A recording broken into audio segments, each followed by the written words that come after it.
أعوذ بالله من الشيطان الرجيم بسم الله الرحمن الرحيم. Respected ulama, my elders, brothers and sisters, Salamun Alaikum.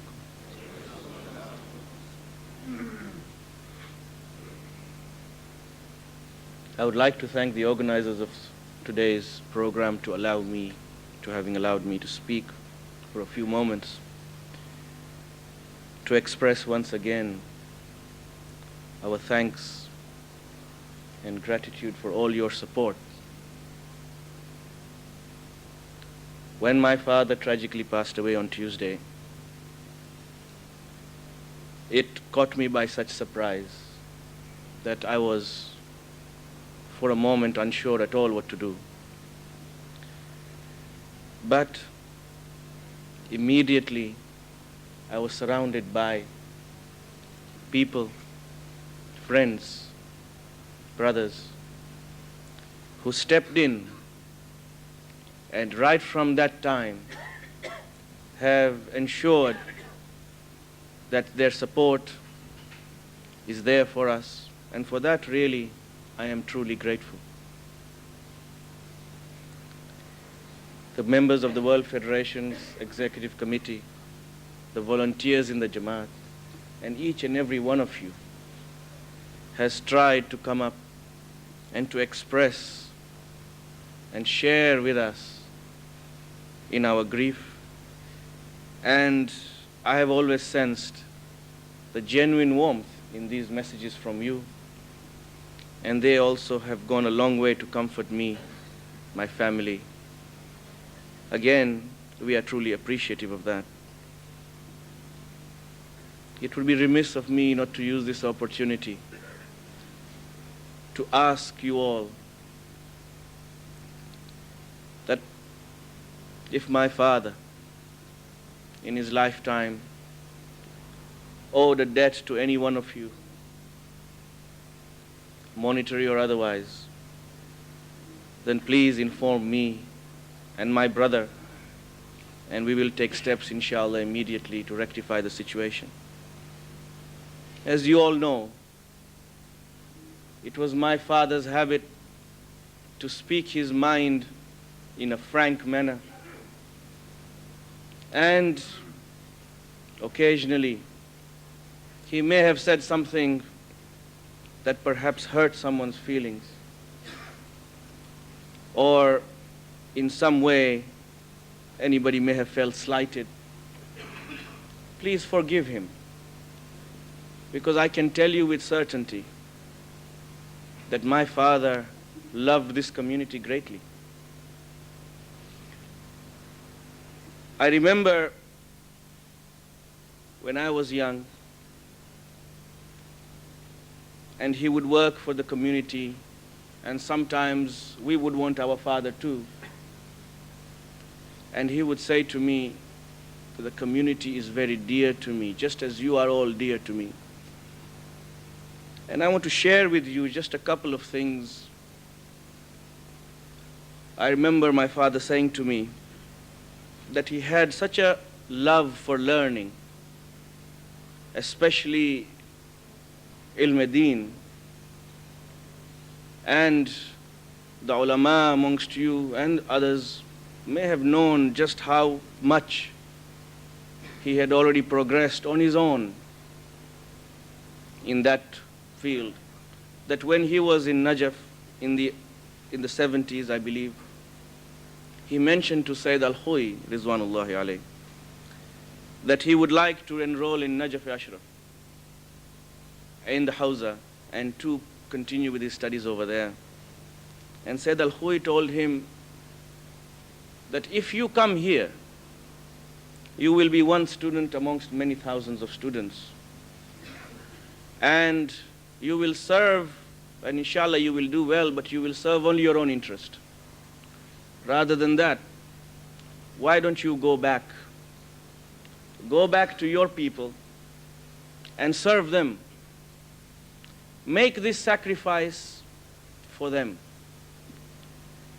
And Allah bears witness that I believe my father sacrificed that love so that he could do community work and that he could serve the people. Because many times he told me, inshallah, one day I will retire from community life, I will go to Qum, and I will study there. And yet, he never did, right up to the end. One of the things my father inspired me very, very much was his tremendous love of acquiring knowledge. When we would go home and sit with him, he would be talking to us, yet a book would never be far from him.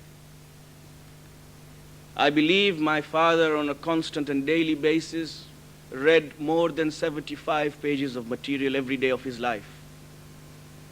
He was a voracious reader. He would read in many languages. He would read on a wide sphere of interests. And I remember distinctly when my brother Murtaza Ali Dina was here in London, and he asked to visit my father's library, and I took him there. He commented to me that I cannot understand this library, the wide variety of material on different subjects, ranging from scholarly, Islamic, worldly, philosophy. I have never seen accumulated in one place and in so many different languages. That your father's interests in reading are so wide. And that used to inspire me, that even after having read so much, he never lost that hunger to learn. And till the last of his days, he would continue to educate himself, to learn more and more. And that is something that I will always remember.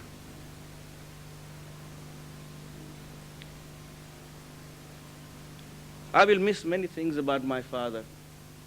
But most of all, I will miss the ability I had of picking up a phone and speaking to him whenever I wanted advice on anything.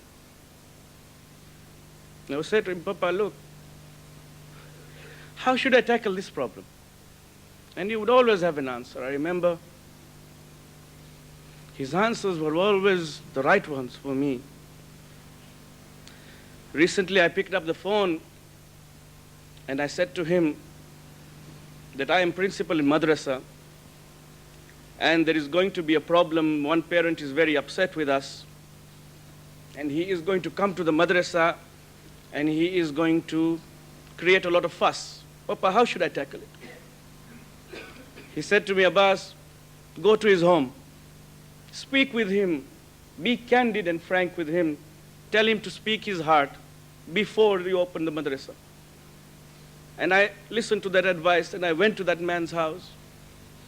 And the man came to the first day of madrasa and offered all his services to help us. This is the kind of insight, experience that my father brought that I will miss the most. What else can we say except that there were things that were dear to him? And you have heard time and time again, speakers before me have said, his ability to see the big picture, to rise above small matters that sometimes bog us down, to view matters on a worldview scale, and then to try to bring people to his vision. That is something we can learn from, and the new leaders, ones who take up his post, inshallah, will keep that kind of attitude. Because if we get bogged down in silly, small, petty matters, we will never rise to anything. His love of learning is something that we can learn from, that each and every one of us on a daily basis can learn, so that we are informed on everything that is going on in the Muslim world, so that we are informed on matters about religion. We are informed about the plights of our Muslim people, so that with all that knowledge, we are able to lead better lives as Muslims, inshallah.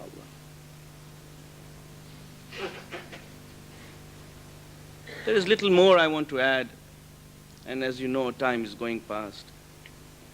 In the end, Do not forget him.